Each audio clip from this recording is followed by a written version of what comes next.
If a man is walking down the street with a Bible in his hand, you wouldn't say, "Here goes a Christian."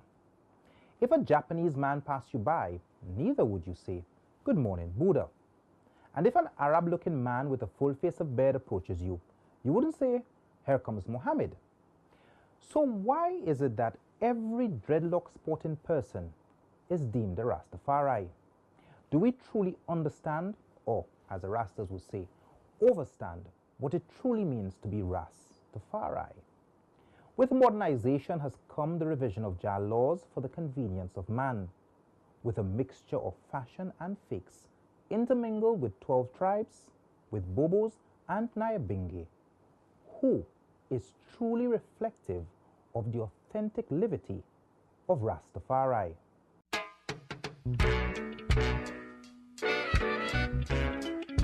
The Bongo Natty Dread, the red, gold, and green.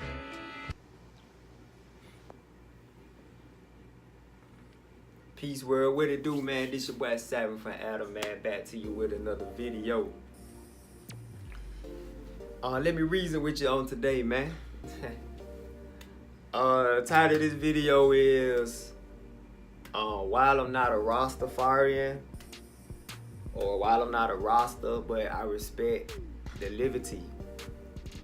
The reason I'm making this video because a lot of people get me confused as a Rasta, when they see me or they talk to me. And, I never tell them, I'm not a Rasta. I don't claim to be a Rasta, nothing like that. But, because I know why they say it or whatever. So, but I just want to, if somebody just asks me, I tell them, nah, I don't really classify myself as a Rasta. And I'll tell you why.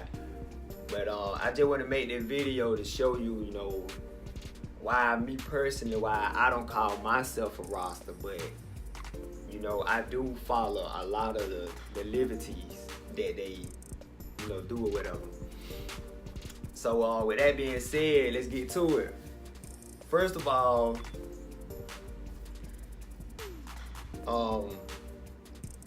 I don't know if this is mandatory or classifies you being a Rasta, because I think I've seen Rastas that don't do this or even against this. So I know one of the reasons why I never really consider myself a Rasta was because I don't smoke marijuana.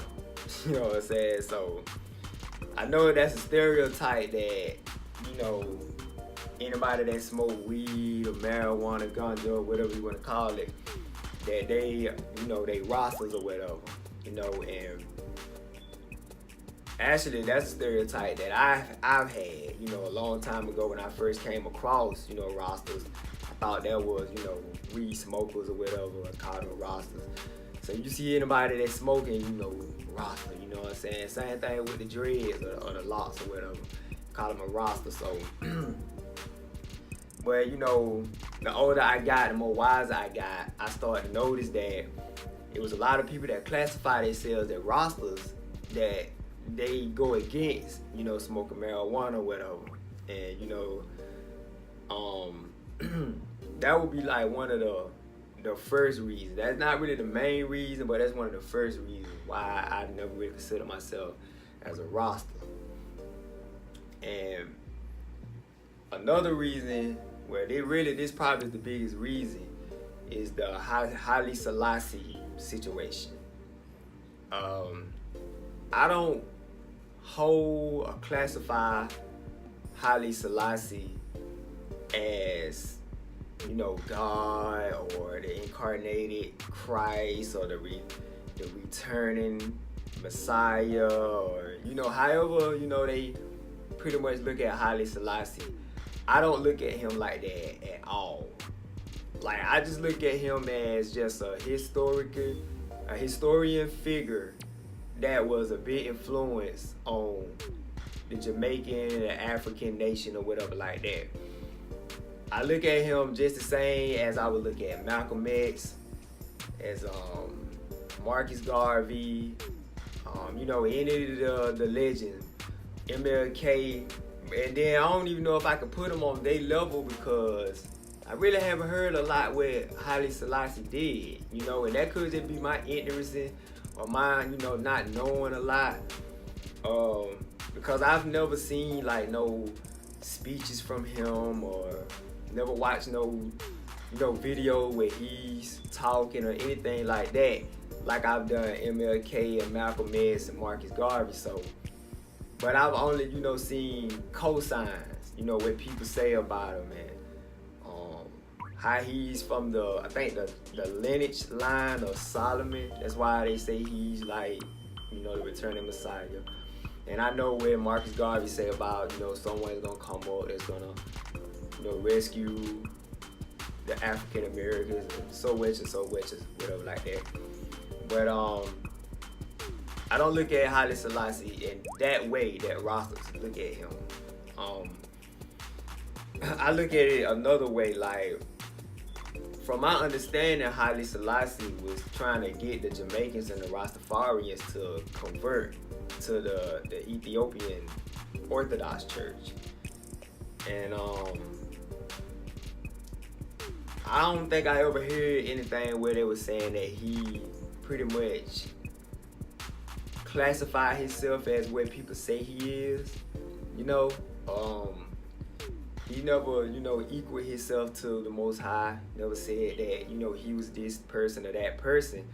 So, that was the only understanding I got. Like, my understanding of the Messiah is supposed to be someone that's supposed to come to earth, you know, and rescue his people and, you know, die for their sins, and then he gonna resurrect and have all powers in his hands. From my understanding, Haile Selassie never resurrected. So, yeah, the Haile Selassie thing kind of throws me off a little, and that's, to me, is the permanent standard of being a Rasta. You gotta honor Haile Selassie and look at him in that way, and I don't. So that already cut me out as a Rasta. Now, anybody that knows me knows that I'm a follower of Yeshua HaMashiach, which is Jesus Christ. He's the Messiah.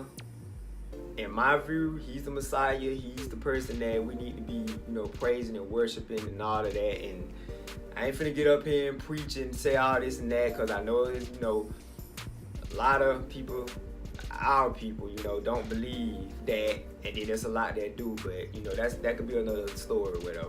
But that's my beliefs, and that's, you know, that's what I stand on. So that's pretty much one of the main reasons why I don't consider myself a Rasta. Now, the reason I can respect the livity is because Rastafarian pretty much belief stands on the Bible. And I could see that lived out in Rastas, you know, the seeking knowledge and understanding, and even the way they eat. You know, the original way of man, how man was supposed to be eating, you know, because the earth is replenished everything we pretty much need, you know what I'm saying? So the fruits and the vegetables, growing your farms and, you know, your crops and all of that, you know, that's biblical things. And, you know, a lot of people that's a follower of Yeshua, they don't do these things, you know what I'm saying? So that's why I can respect the liberty. Rastas are living the biblical way. I mean, a lot of them, I can't say all of them, but for what I see, a lot of them are living the biblical way, as far as in the Old Testament. You know what I'm saying? So I can respect that. You know, doing, you know, the things that they do, even the love they show.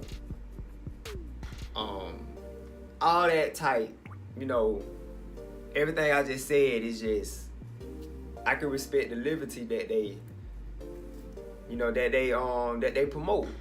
So I pretty much live that same way, trying to live that natural way. The eating, watching what you put in your temple. Like I said, I don't agree with the weed smoking. You know, I feel like that's a way of it tampering with your temple. That's the way I look at it. Like, when you smoke weed, it gets you it gets you high, you know what I'm saying? So it kind of it messes with your brain, you know, the concentration or whatever. So that's why I don't want anything that can enhance me or, you know, take my focus away or anything like that. So that's why I never really agreed with that. But everything else, man, like, I see most Rastas living, you know, the biblical way more than, you know, people that say they believers, that they say they Christians or Nazarenes or however you want to say. So, yeah, I respect, you know, the livity. You know, I'm down with that. And I think that's the confusion people see with me. They see that, you know, I kind of live like a Rasta, but I just don't, you know, I don't go with the Haile Selassie type stuff. You know, they'll see me living the way I'm living, and then they might just marry around, you know, and hear me say something like, you know, all praises to the Most High Jesus Christ. You know what I'm saying? And they never seen nothing like that. So, you know, that's kind of the difference. You know, while I'm not a Rasta, but I respect the livity. You know what I'm saying? So, and this not the, you know, try to separate or go against, you know, what Rastas are or anything like that. Cause like I say, I kind of live like a Rasta, you know, as far as they livity.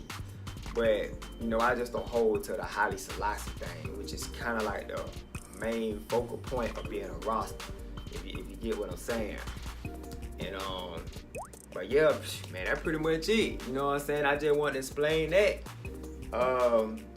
Everybody out there that's a Rasta, man, you know, power to you, man, and keep living that, you know, that good life, man, that liberty, man. Keep, you know, eating your natural food, man. You know, growing your farms, growing your, you know, your crops, man. Even the what you wear, you know what I'm saying? Represent, you know, all that good stuff, man. So, you know, respect to all the Rastas and, you know, everything like that, man. So, shoot, that's pretty much it, man. Shoot, I just want to explain that. Man, like I say, man, this 7 from Adam, man, I will explain what that mean. For a lot of y'all don't know what 7 for Adam mean, man. I mean, it's a biblical term or whatever for a character in the Bible that go by Enoch. He was the 7th person from Adam that was born, and he walked with God, and God just took him. You know what I'm saying? So that's just my interpretation of saying that I'm gonna forever walk with God until He take me. You know what I'm saying? So that's 7 for Adam. But this is the unique a lot page, man. And shoot, man, y'all subscribe, like, comments. You know what I'm saying? What y'all think? You know, what's your thoughts on the Rasta? You know, is you a Rasta? Do you agree with the Haile Selassie thing? Like, you know, whatever, man. You know, just have a conversation. You know what I'm saying? So, man, this 7 for Adam, man. Signing out, man. Y'all be blessed. Peace.